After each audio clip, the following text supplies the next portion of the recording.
प्राचीन इतिहास को 3 भागों में बांटते हैं, ठीक है। या फिर हम कह सकते हैं स्रोतों के आधार पर एशियंट हिस्ट्री को 3 भागों में बांटते हैं। उन भागों का नाम है, पहला है प्रागैतिहासिक काल, दूसरा है आदि ऐतिहासिक काल, तीसरा है ऐतिहासिक काल।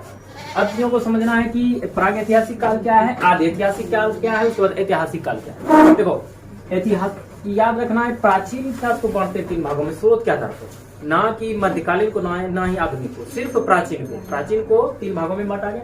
सबसे पहले हम लोग जाने कि अध्ययन की सुविधा के लिए हम इतिहास को 3 भागों में बांटे, एशियंट हिस्ट्री, मिडिवल हिस्ट्री, उसका मॉडर्न हिस्ट्री। यानी कि हम कह सकते हैं प्राचीन इतिहास, मध्यकालीन इतिहास, आधुनिक इतिहास। अब जो है प्राचीन इतिहास को भी स्रोतों के आधार पर 3 भागों में बांटा गया है। पहला प्रागैतिहासिक काल, दूसरा है आदि ऐतिहासिक काल, उसके बाद ऐतिहासिक काल। अब तीनों चीज को समझना है कि प्रागैतिहासिक काल क्या है, आदि ऐतिहासिक काल क्या है, उसके बाद ऐतिहासिक काल क्या है। तीनों चीज को अच्छे से बारीकी से समझो। तो प्राग ऐतिहासिक काल वैसे काल को कहा जाता है जिसमें सिर्फ पुरातात्विक साक्ष्य मिले हैं, कोई लिखित साक्ष्य या फिर साहित्यिक साक्ष्य नहीं मिले।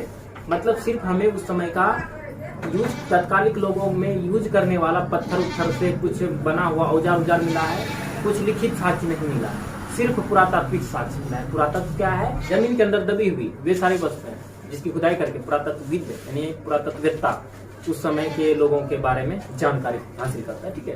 तो प्रागैतिहासिक काल वैसे काल को कहेंगे, उस काल को कहा जाता है जिस काल का सिर्फ पुरातात्विक साक्ष्य मिले हैं, कोई लिखित या फिर साहित्यिक साक्ष्य नहीं मिला है, वैसे काल को हम प्रागैतिहासिक काल कहते हैं। जैसे पाषाण काल, पाषाण काल में हमें कोई लिखित साक्ष्य नहीं मिला है, सिर्फ हमें पुरातात्विक सामग्री मिला है जिसके आधार पर हम उस समय के मानव जीवन का अध्ययन करते हैं, उस समय के अतीत को जानते हैं। सिर्फ पाषाण जैसे हो गया पाषाण काल, ठीक है, सिर्फ वस्तु को देख कर पता, उसमें लिखा हुआ कुछ नहीं मिला है, ठीक है।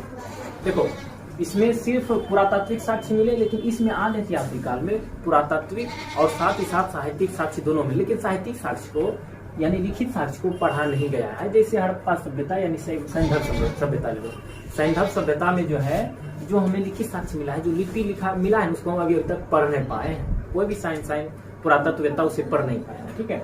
तो आदि ऐतिहासिक काल हो गया जिसमें लिखित साक्ष्य उपलब्ध है परंतु उसे पढ़ा नहीं गया है, जैसे हड़प्पा सभ्यता या सैंधव सभ्यता, ठीक है। उसके बाद ऐतिहासिक काल उस काल को कहा जाता है जिस समय पुरातात्विक और साहित्यिक दोनों प्रकार के साक्ष्य मिले और साहित्यिक स्रोत को पढ़ा भी गया है, ठीक है। जैसे मान लो वैदिक सभ्यता के अंतर्गत हम लोग जो 4 प्रकार के वेद हमें प्राप्त हुए हैं, उन वेदों से उस समय के लोगों के बारे में हम अध्ययन करते हैं, ठीक है। इसको हम पढ़ भी लिए हैं, वेदों को, चारों वेद को पढ़ा जाता है, तो ठीक है। 820 ईस्वी में जालिनस जॉनसन ने प्राग ऐतिहासिक काल को 3 भाग में बांटा, पाषाण काल, कांस्य युग, उसके बाद लौह युग। पाषाण काल या फिर पाषाण युग उस युग को कहेंगे जिस समय मानव अपने सुख सुविधाओं के लिए पत्थरों से बने औजारों या फिर अन्य सामग्रियों का इस्तेमाल किया, ठीक है, उसे पाषाण काल कहेंगे, ठीक है।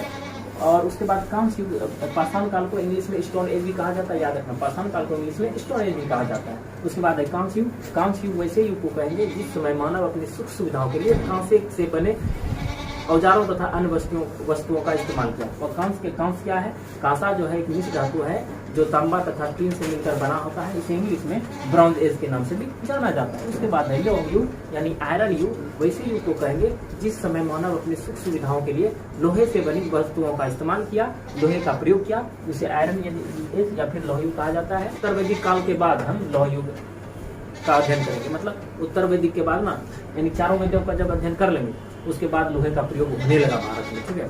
उसके बाद उससे पहले पता नहीं था। उसके बाद है और कांस्य युगीन सभ्यता, हड़प्पा सभ्यता को कहा जाता है क्योंकि हड़प्पा वासी लोग साक्ष्य मिला हमें कांसे से बने दर्पण का, ठीक है। तो कांस्य युग के बारे में और उससे लोहा के बारे में नॉलेज नहीं, ठीक है।